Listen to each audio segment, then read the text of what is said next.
បុកស្វាយជាមួយនឹងត្រីសាម៉ុនបងប្អូនធ្លាប់តែហូបបុកល្ហុងតែថ្ងៃនេះខ្ញុំមកបុកស្វាយរសជាតិវិញគឺថាឆ្ងាញ់មែនទែនបងប្អូនហើយយើងអត់បាច់ថែមម្ជូរវិញមុនដំបូងយើងមកធ្វើការស្រស់នំបញ្ចុកសិនដោយសារតែស្រុកនេះអត់មាននំបញ្ចុកស្រស់ទេអញ្ចឹងហើយយើងត្រូវតែស្រស់នំបញ្ចុកក្រៀមហើយស្វាយនេះខ្ញុំចិតសម្បកហើយយើងលាងទឹកសម្អាតបន្ទាប់មកយើងយកមកឈូសជាសរសៃបន្ទាប់មកខ្ញុំមានត្រីសាម៉ុនមួយដុំយើងដកឆ្អឹងហើយយើងសម្អាតឲ្យស្អាតទៅទើបខ្ញុំយកមកហាន់ជាបន្ទះស្ដើងបន្ទាប់ពីហាន់ត្រីសាម៉ុនរួចរាល់ហើយឥឡូវនេះយើងមកមើលនំបញ្ចុកវិញឃើញថាទន់មកល្មមហើយខ្ញុំយកមកចាក់ដាក់អញ្ច្រែងបន្ទាប់មកយើងបើកទឹកត្រជាក់លាងឲ្យស្អាតហើយយើងទុកឲ្យស្រស់ទឹកជាមុនសិន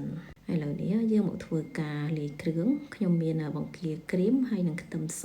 បើបងប្អូនចូលចិត្តម្ទេសឬមួយខ្ទឹមក្រហមអីបងប្អូនអាចបន្ថែមបន្ថយបានតែដោយសារខ្ញុំឈឺកាពះមួយថ្ងៃហ្នឹងអត់ហូបម្ទេសបានទេយើងបុកបង្គាក្រៀមហើយនិងខ្ទឹមសឲ្យម៉ត់បន្តិចមកទើបខ្ញុំដាក់ប៉េងប៉ោះ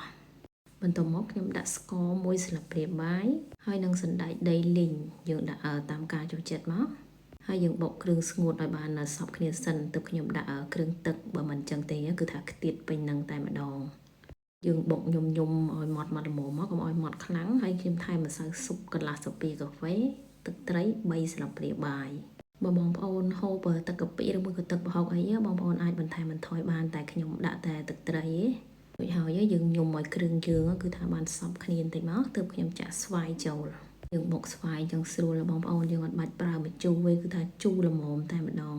បន្ទាប់ពីដាក់ស្វាយហើយយើងញំឲ្យស្វាយយើងគឺថាបានចូលជាតិល្អមកបងប្អូនអត់បាច់បុកខ្លាំងទេកុំឲ្យបែកស្វាយបន្ទាប់មកទើបខ្ញុំចាក់ត្រីសាម៉ុនចំពោះត្រីសាម៉ុនក៏ចឹងដែរយើងគ្រាន់តែច្បល់ឲ្យវាបានចូលជាតិគ្នាបន្តិចមក